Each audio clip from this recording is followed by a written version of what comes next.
واضح ان عمه الصعيدي تقريبا اول مرة يخرج من القرية اللي هو عايش فيها واللي البنت فيها بتكون مكسورة الجناح وغير كاملة الأهلية وكمان بتتجوز بالغصب في سن 9 سنين، يا إما بتتجوز وهي لسه طفلة صغيرة.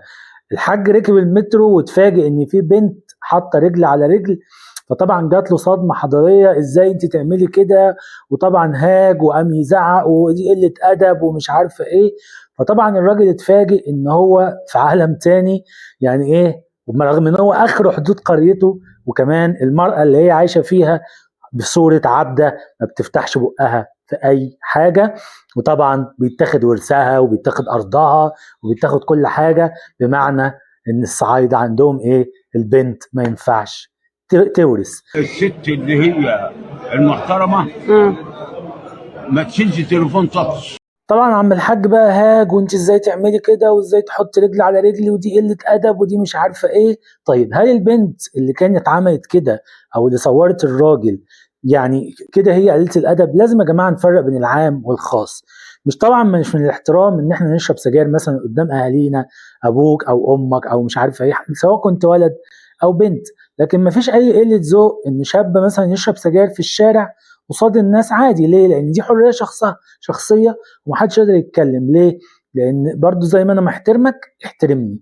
حتى لو انت عايز نعمل حاجة، في حاجة اسمها احترام في الطلب.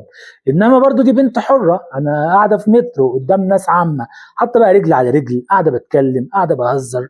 انت عايز تطلب مني طلب وحاسس ان الموضوع ده بيأذيك او مضايقك، اطلبه بأدب، اطلبه باحترام، اطلبه بايه؟ بذوق. مش تطلبوش بزعيق وتقل ادبك عليا، لان في الحاله دي زي ما بيقولوا كده ايه، نصيحه اخيك على الملأ فضيحه. انا ولا هقبل منك نصيحه ولا هقبل منك اي طلب ما دام بتطلبه باسلوب فج وباسلوب مش كويس. وخلينا فاكرين عشان الجماعه ايه اللي بيقولوا ايه الصعيد تاج راسك والصعايده واخداهم الحميه، تمام؟ حد يقول لي يا جماعه كان فين رجاله الصعيد من السيدة اللي هي كانت في الكرم واللي اتسحلت عريانة في المنيا؟ ولا كان فين الرجالة من المتحرش ماشي واللي حاليا بيطلبوا من البنت تسيبه يمشي بدل ما تعجنه؟ كنتوا فين يا رجالة في الوقت ده؟